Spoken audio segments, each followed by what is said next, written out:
Without a doubt, prison is a terrible place to be. We have heard for decades about horrifying occurrences in prison, and today, we present some of the worst. Hello everyone, and welcome to another video. Today, we'll be looking at the 4 prisoners that killed their cellmates reacting to life sentences. Yeah, you heard it right. So, let's start our video. Number 4. Steven Sanderson. Some consider Steven D. Sanderson a hero for killing his fellow child molester in prison.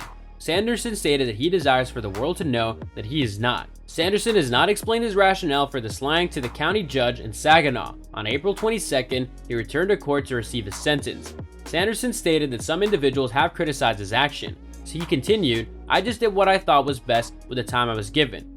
I've been receiving emails stating that I'm not in a position to judge anyone. I want to emphasize that I did not pass judgment on him.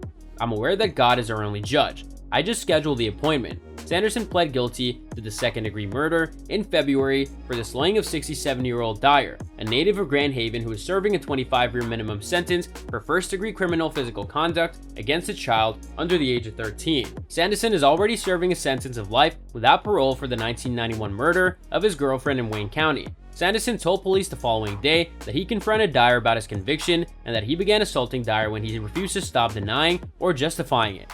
Sanderson told police that after knocking him unconscious, he used Dyer's shoelaces to strangle him. He was sentenced to the maximum term of life in prison with the possibility of parole. Without further comment. Number 3. Deshaun Madden. A prisoner convicted of murdering his cellmate in Alger Country has been sentenced to prison. Deshaun Madden, age 23, has been sentenced to a minimum of 60 years and a maximum of 90 years in prison for second-degree murder for the attack with the intent to commit murder, robbery, and carjacking. He shall be sentenced to a minimum of 16 years and a maximum of 30 years to be served consecutively with his current sentence. A 12-person jury found Madden guilty following a 5-day trial in April. The jury deliberated for 2 hours prior to rendering a verdict. Officials discovered the lifeless body of Madden's cellmate, Rodriguez Montes Burks, wrapped in blankets in his correctional facility cell. The autopsy report indicates that Burks died from a closed head injury. The prosecution argued that the jail staff would have separated the 2 cellmates if both inmates had begged to be moved. She stated that prison staff do not intentionally make prisoners' lives more difficult. The prison officers and inmates who testified had differing perspectives on Burks and Matt's relationship. The officers believed that Burks viewed Matt as a threat. However, Alger County prosecutor Karen Barman emphasized one point from the testimony, that it was possible to escape an unpleasant cellmate. It is true that if you ask for protection, you'll be perceived as a coward. If you accept a ticket, it'll appear on your institutional record, but it is common knowledge that you're not required to murder your cellmate. The defense argued that Madden did not intend to murder Burks and that a fight went awry. Attorney Derek Swanson stated that no one will ever know precisely what transpired in the cell. The majority of the testimony focused on what transpired after Burks' death, and the jury had to determine whether the incident was premeditated or deliberate. Sometimes I'm unable to choose between first degree, second degree, and voluntary or involuntary manslaughter. Did he likely do it, or could he have possibly not done it? Number 2. Jamie Azuna.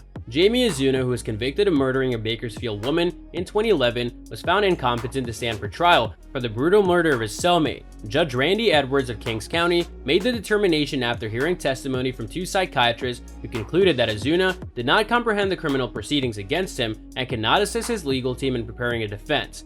Criminal proceedings subsequently stayed until Azuna, 32, was deemed incompetent. Jamie Azuna, age 32, is accused of decapitating and dissecting Romero with a makeshift knife, removing an eye, a finger, and a portion of the man's lung. Romero, who spent 27 years in prison, was reportedly placed in the same cell as Azuna upon his release from Mule Creek State Prison. As per the lawsuit, as a teenager, he fatally shot a woman in Compton while associating with gang members. He was convicted of second-degree murder.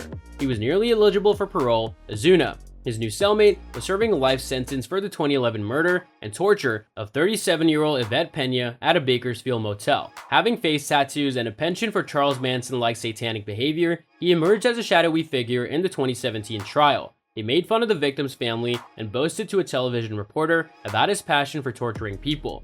In the early morning hours of March 9, 2019, Azuna tortured and murdered Romero using a razor-style blade with a handle. Azuna eventually severed Romero's head. Additionally, he posed the body by slicing Romero's face open on both sides of his mouth to resemble a broad smile. Guards discovered Azuna wearing a necklace constructed from Romero's body parts. The reports did not specify why the officers did not discover the gruesome scene sooner. However, according to a lawsuit filed by Romero's family, the bars of the cell were covered with a white sheet, indicating that the guards failed to conduct a thorough inspection.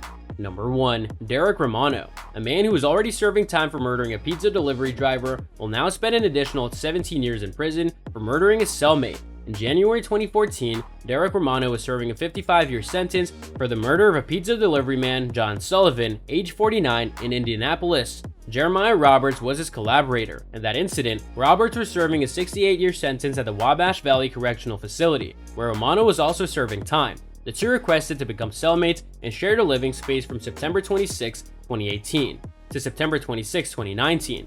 On May 3, 2020, Roberts was found lifeless in his bunk.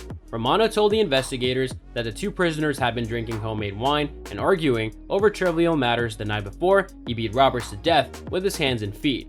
Roberts sustained severe head and neck injuries. The cell contained blood splattered throughout. Romano's feet were bloody and bruised. Romano pleaded guilty to voluntary manslaughter and the murder of Robert in exchange for the dismissal of a charge of slavery.